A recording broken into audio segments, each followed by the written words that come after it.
નેત્રંગના વણખુટા ગામે એક દિવસ પહેલા હોળી પ્રગટાવવામાં આવે છે ત્યારે તેની પાછળની લોકવાયકા શું છે અને આ અનોખી પરંપરા પાછળ કઈ જોડાયેલી છે કથા જાણીએ આ અહેવાલમાં।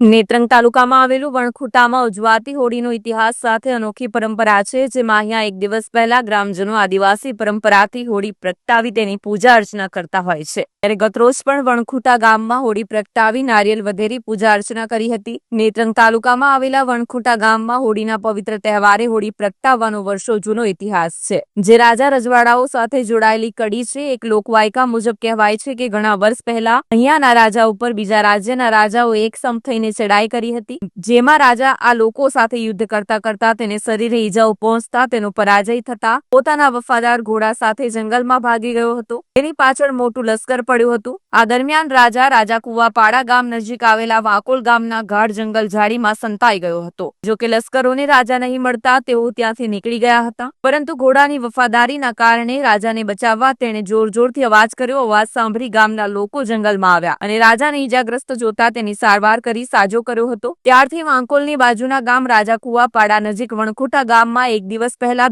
હોળી દહન થાય છે, જે ઘણા વર્ષ જૂનો ઇતિહાસ રહેલો છે। અહીંયા હોળી પ્રગટ્યા બાદ આજુબાજુના બીજા દિવસે અન્ય ગામોમાં હોળી પ્રગટાવવામાં આવે છે। ત્યારે ગતરોજ પણ જૂની પરંપરા મુજબ વણખુટા ગામમાં લોકો એક દિવસ પહેલા હોળી પ્રગટાવવામાં આવી હતી, જેમાં મોટી સંખ્યામાં ગ્રામજનો જોડાયા। આદિવાસી પરંપરા મુજબ ઢોલ, ત્રાસા અને શહેનાઈ વગાડી પૂજા અર્ચના કરી આદિવાસી નૃત્ય સાથે દાન ધાન્ય અને નારિયેળ ચડાવી આખું વર્ષ સારું તંદુરસ્તમય નીવડે તેવી પ્રાર્થના પણ કરી હતી।